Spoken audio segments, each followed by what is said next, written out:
Hello students, today we are starting with the remaining principles. So let us start. We are doing today cost concept. So what is cost concept? And one name, another name is historical cost. Historical cost concept.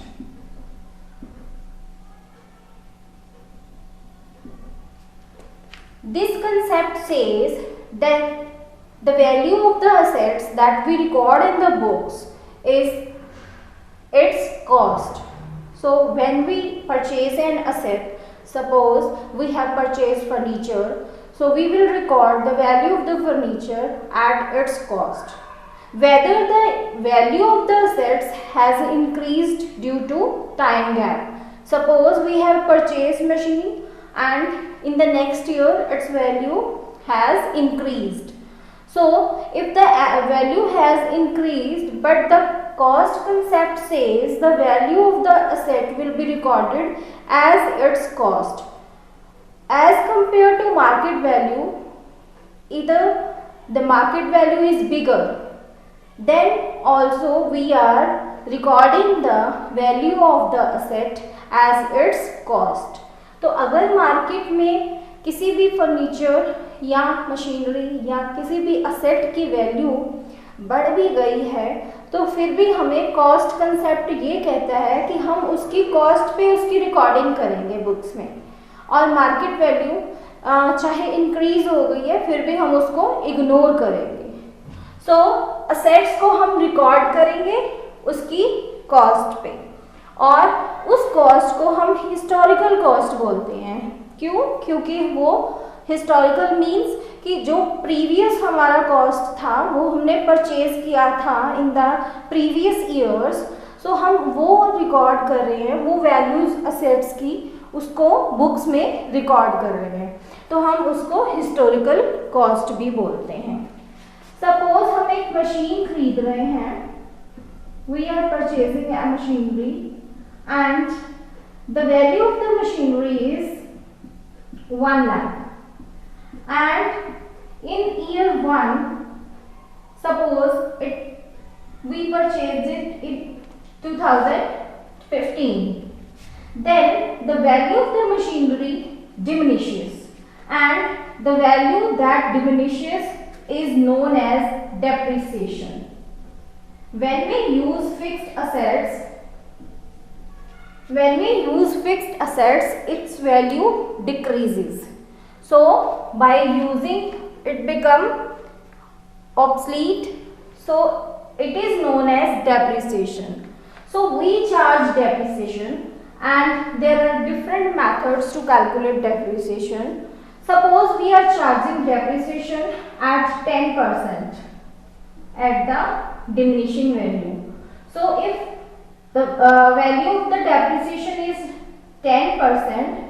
Suppose we have here the value of the asset will be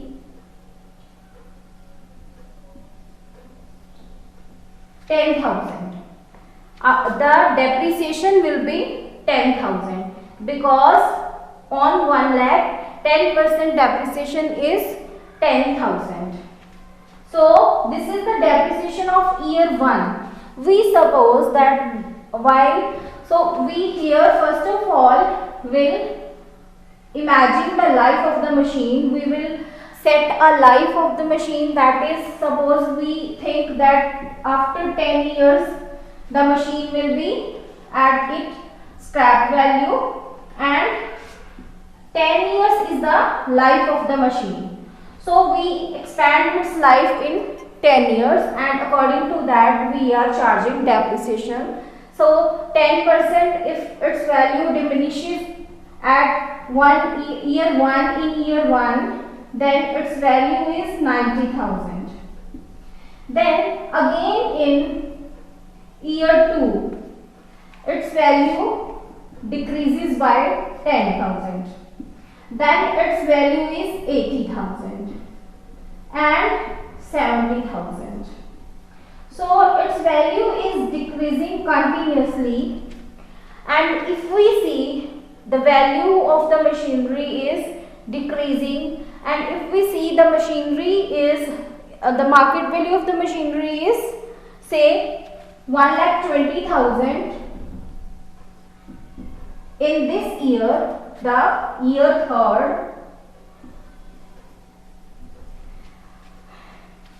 Here its book value is 60,000 because it has diminished now. जैसे जैसे इसकी value कम होती जा रही है, 1 लाख से 10,000 depreciation लग के इसकी वैल्यू कम रह गई, हमने और डेप्रिसिएशन लगाई, तो थर्ड ईयर में हमारे पास इसकी वैल्यू अगर हमारे पास 70,000 है, तो हमारे पास अगर मशीनरी की वैल्यू 70,000 है, देन 70,000 वैल्यू को अगर हम कंपेयर करें कि उसकी मार्केट वैल्यू है 1,20,000, बट फिर भी हम उसकी बुक वैल्यू को ही रिकॉर्ड करते हैं. The main thing is that assets are recorded at its book value. So why we record the assets at book value? The cost value, the purchased value is the actual value. Actual value means the actual value we have given to the other person. So it is verifiable. We can verify whether the value is the same here that is written in the books. And the other thing is that we think and we imagine that the business is going concern and the business will continue for a long period of time. तो अगर हम ये सोच के चलते हैं कि हमारा बिजनेस चलता ही रहेगा, तो हम उसकी करंट वैल्यू और लिक्विडिटी वैल्यू है after all depreciation and all that, कि हमें लास्ट में क्या मिलेगा, तो उसका कोई मायने ही नहीं रहता कि हम उसकी वैल्यू को लास्ट में देखें कि अगर हम मार्केट में देखें तो इसकी क्या वैल्यू है.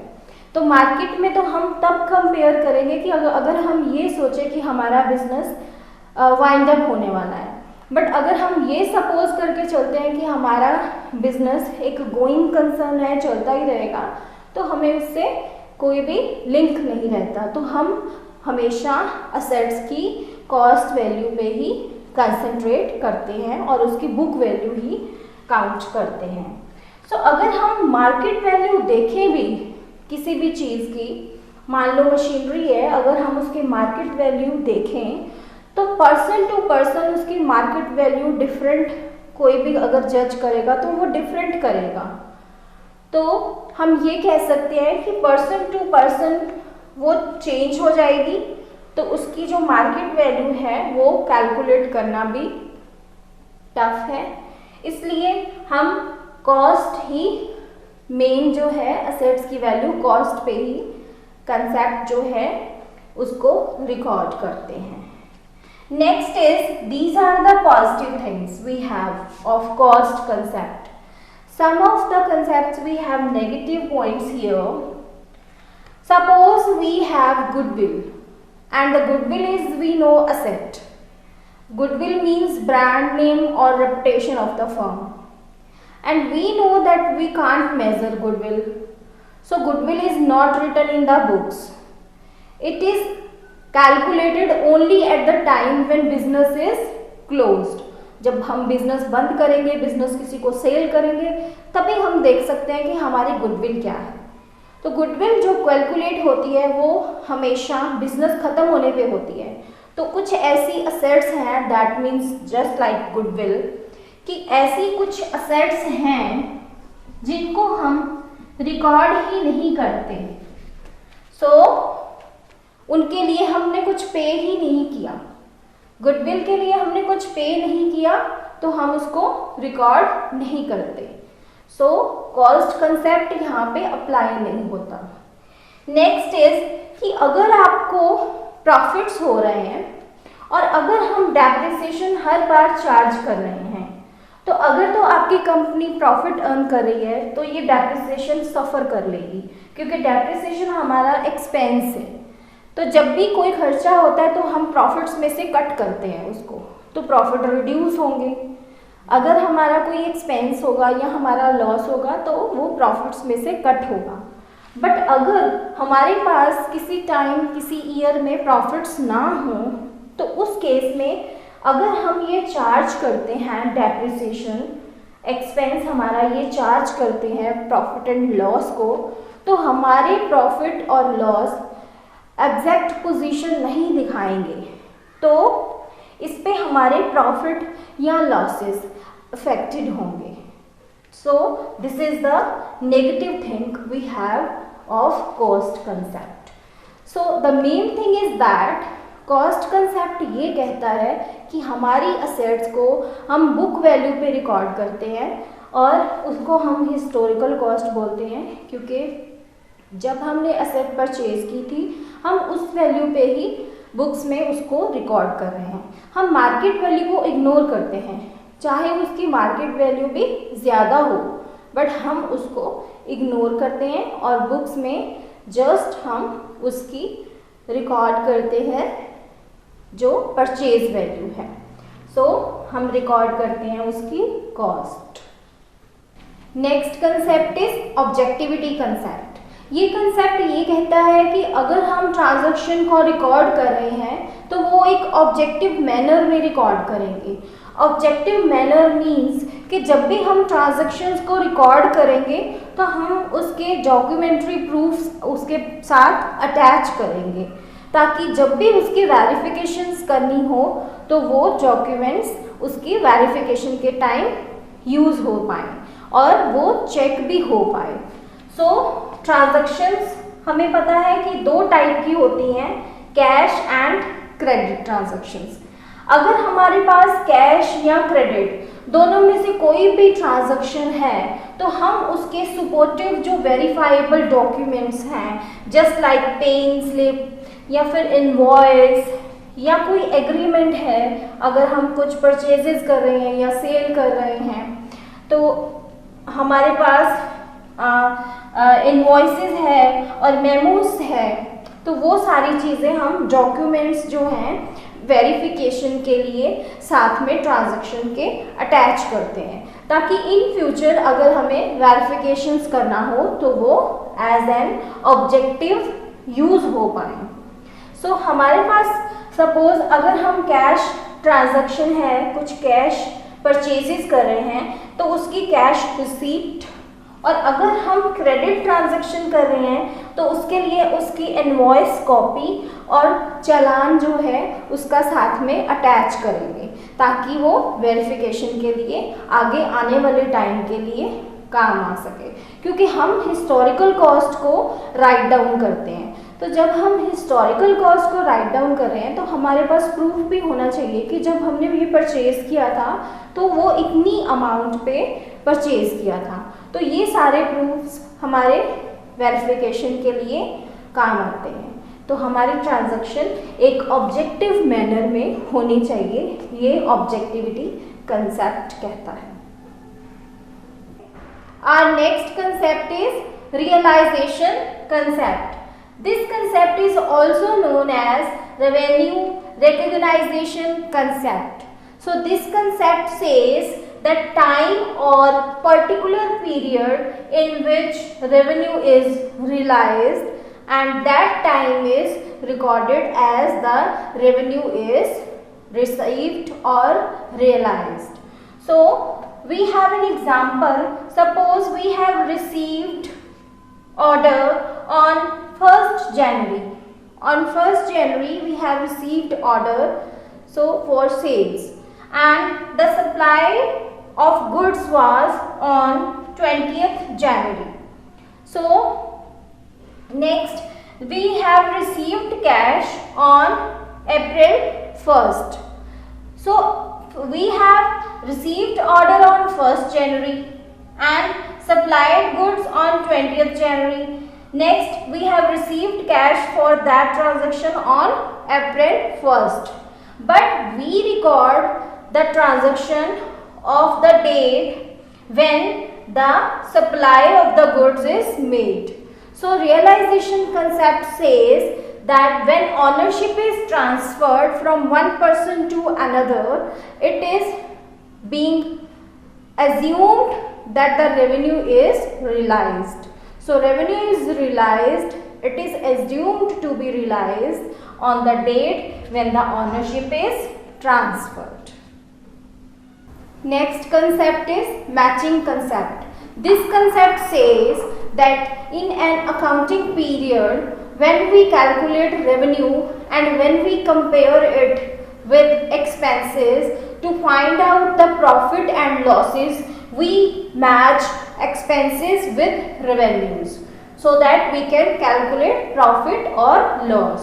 तो जितनी भी हमारी रेवेन्यूज हैं टाइम पीरियड में, उसको हम एक्सपेंसेस से मैच करते हैं ताकि हम प्रॉफिट और लॉस उस टाइम पीरियड का निकाल सकें. फॉर एग्जाम्पल, अगर हमने बिजनेस स्टार्ट किया हमारा, तो हमारा जो ये ईयर है वो हमारा अकाउंटिंग जो ईयर है 1 अप्रैल से 2018 से स्टार्ट होता है और 31 मार्च 2019 को एंड होता है. इस ईयर में, हमारे इस फाइनेंशियल ईयर में, अगर हम ये देखना चाहें कि हमारे प्रॉफिट और लॉसेस क्या हैं, तो इसको देखने के लिए हमें हमारे रेवेन्यूज और एक्सपेंसेस को मैच करना पड़ेगा. सो यही हमारा मैचिंग कंसेप्ट कह रहे हैं कि अगर हम एक ईयर का प्रॉफिट या लॉस जानना चाहते हैं तो हम रेवेन्यूज को एक्सपेंसेस से मैच करते हैं, तभी हम उसके प्रॉफिट या लॉस कैलकुलेट कर सकते हैं. तो अगर हमारे रेवेन्यूज 10 लाख हैं और एक्सपेंसेस 6 लाख हैं, तो हम इसे डिडक्ट करके ये प्रॉफिट कैलकुलेट कर सकते हैं, जो कि हमारा प्रॉफिट 4 लाख है. तो एक पर्टिकुलर पीरियड के रेवेन्यूज को और एक्सपेंसेस को मैच करके हम प्रॉफिट और लॉस कैलकुलेट कर सकते हैं. Our next concept is accrual concept. So this is the basis of recording transactions. When a transaction is recorded, it is the base. We have accrual concept. Basis means actually we have two bases of recording a transaction. जब भी हम एक transaction को record करते हैं, हमारे पास 2 base हैं. एक है हमारे पास cash basis and the second one is accrual basis. तो जब हमारा कैश बेसिस की हम बात करते हैं, उसमें हम वो सारी ट्रांजैक्शंस लेते हैं जो कैश से बिलोंग करती हैं. सपोज अगर हमने परचेजेस की तो कैश परचेजेस की, हम उन्हीं ही ट्रांजैक्शंस को रिकॉर्ड करेंगे अगर हम कैश बेसिस फॉलो करते हैं. अगर हम सेल्स करते हैं, कैश सेल्स करते हैं, तब हम उसी ट्रांजैक्शन को रिकॉर्ड करेंगे क्योंकि हम कैश बेसिस यूज कर रहे हैं. और एक्रूअल बेसिस ये कहता है कि अगर ट्रांजैक्शन चाहे वो कैश में हो या क्रेडिट में हो, ट्रांजैक्शन चाहे कैश में हो या क्रेडिट में हो, और सपोज हमारे पास परचेजेस हैं, हमने कैश परचेजेस की, वो भी एक्रूअल बेस पे रिकॉर्ड होंगी.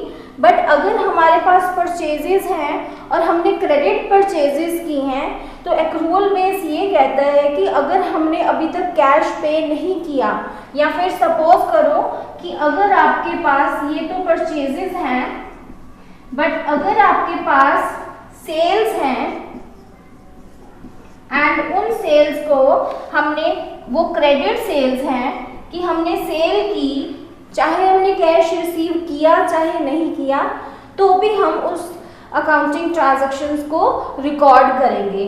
तो हमारा अकाउंटिंग जो सिस्टम है, अकाउंटिंग सिस्टम है, वो एक्रूअल बेस को फॉलो करता है, एक्रूअल कंसेप्ट फॉलो करता है. एक्रूअल कंसेप्ट मीन्स कि अगर ट्रांजैक्शन हुई है, चाहे आपने कैश रिसीव किया या नहीं किया, तो तब भी वो ट्रांजैक्शंस को रिकॉर्ड किया जाएगा. और हम ये एज्यूम करके चलते हैं कि ये ट्रांजैक्शन इसी ईयर की है और इसी ईयर से बिलोंग करती है, चाहे हम उसके उस ईयर के बाद ही उसका कैश रिसीव कर रहे हैं या उस ईयर के बाद ही अगर हम उसको कैश पे कर रहे हैं, अगर हम परचेजेस की बात करें तो. बट हम एक्रूअल बेस फॉलो करते हैं हमारे अकाउंटिंग सिस्टम में. तो एक्रूअल कंसेप्ट ये कहता है कि हम एक्रूअल बेसिस को फॉलो करते हैं. So we have two bases, cash basis, accrual basis. There is a different chapter in your book that is basis of accounting. In this chapter we will read all that cash basis of accounting and accrual basis of accounting. This is the summary of the chapter cash basis and accrual basis. You can read by your own. So this is the main thing we have in basis of accounting. We have two bases, cash and accrual. Cash basis उन पे apply होता है, जैसे doctors हैं तो doctor हैं तो अगर रोज़ के रोज़ डॉक्टर के पास पेशेंट जाएगा तो उसे फीस देगा, तो उसके लिए कैश बेसिस सही रहेगा. बट अगर हम हमारा बिजनेस है बहुत बड़ा, तो हमारे लिए एक्रूअल बेसिस सही रहेगा. क्यों? क्योंकि हमारे क्रेडिट जो परचेजेस कर रही हैं वो भी हम क्रेडिट पे कर रहे हैं. हमारे कस्टमर तभी बनेंगे अगर हम उन्हें क्रेडिट देंगे, कुछ उधार पे देंगे, तभी वो कस्टमर्स बनेंगे. तो हमारे कस्टमर्स को क्रिएट करने के लिए हमें ये एक्रूअल बेसिस जो कंसेप्ट है वो हम फॉलो करते हैं. तो इस बेसिस के अकॉर्डिंग हम अपनी ट्रांजैक्शंस को रिकॉर्ड करते हैं, और यही कंसेप्ट आपके इस चैप्टर में बेसिस ऑफ अकाउंटिंग में बताए गए हैं.